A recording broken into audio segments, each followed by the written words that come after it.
Good morning, this is me Nafisa and today we are going to learn about Otitis Media. Ear plays a key role in hearing. How do we hear? Sound waves enter the outer ear and travel through the ear canal and hits the eardrum. Eardrum is also called as tympanic membrane. Eardrum separates the outer ear from the middle ear. Or I can say that eardrum marks the beginning of middle ear. Because of sound waves hitting the eardrum vibrates. And this vibration causes the movement of three bones of the middle ear, malleus, incus and stapes. Movement of stapes causes vibrations of cochlear fluid. Cochlea is present in inner ear and is a snail-shaped structure filled with fluid. Cochlear cells converts vibrations into nerve impulses which are transmitted via the vestibulocochlear nerve to the brain. Hence the brain recognizes the sound.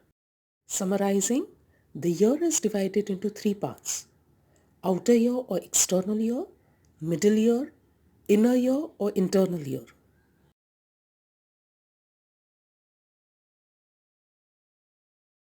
Ear in medicine is called as oto. Ear infection can be caused by bacteria or viruses. Infection will lead to inflammation. Inflammation is denoted as itis. So oto plus itis is equal to otitis.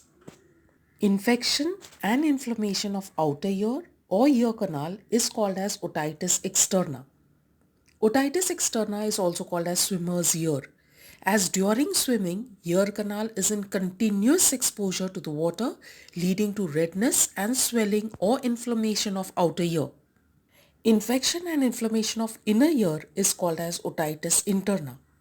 Infection and inflammation of middle ear is called as otitis media. Media is the Latin word for middle.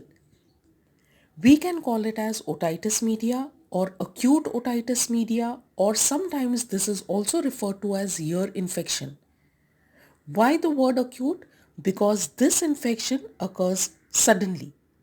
This is the eardrum, and just behind the eardrum in the middle ear is a small space which is normally filled with air.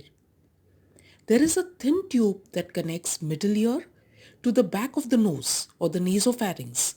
This tube is called as the Eustachian tube. Eustachian tube is also called as the auditory tube.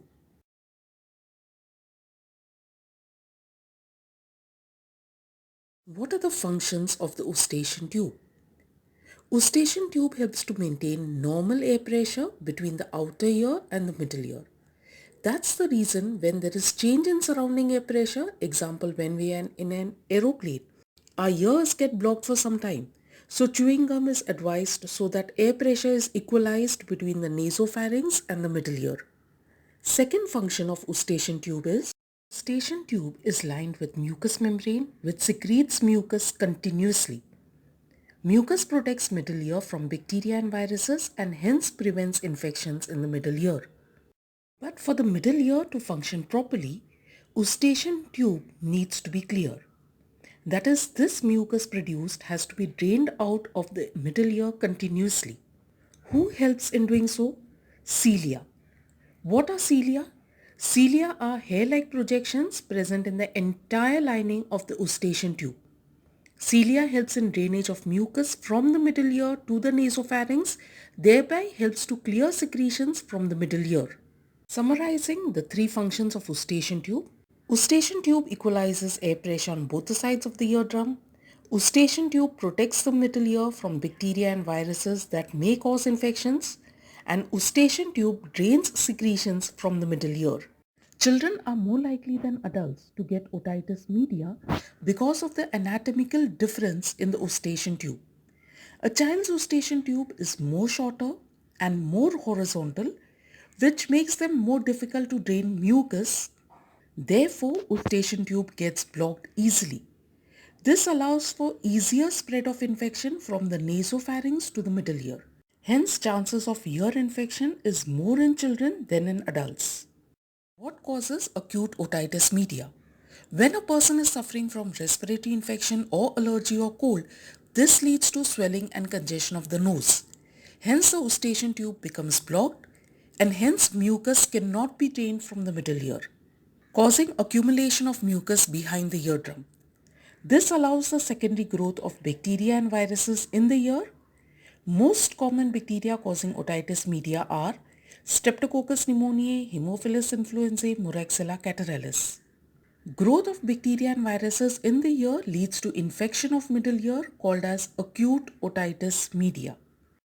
Infection of middle ear results in ear pain or earache or otalgia. Pyrexia or fever is very common. Trouble hearing and swelling or bulging of the eardrum. When acute otitis media infection is treated, inflammation in the middle ear settles. Hence, symptoms are resolved.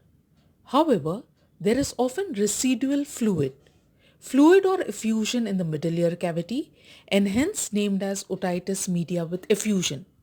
Chronic otitis media with effusion is when the fluid remains in the middle ear for a very long time or continues to return again and again although there is no infection. Otitis media with effusion follows an episode of acute otitis media and shows no symptoms.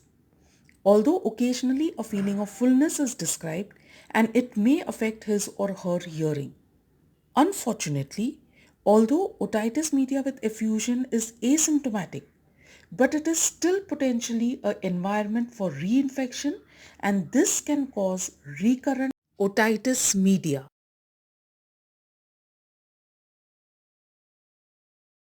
Because of fluid building up in the middle ear cavity, the pressure becomes too great in the middle ear.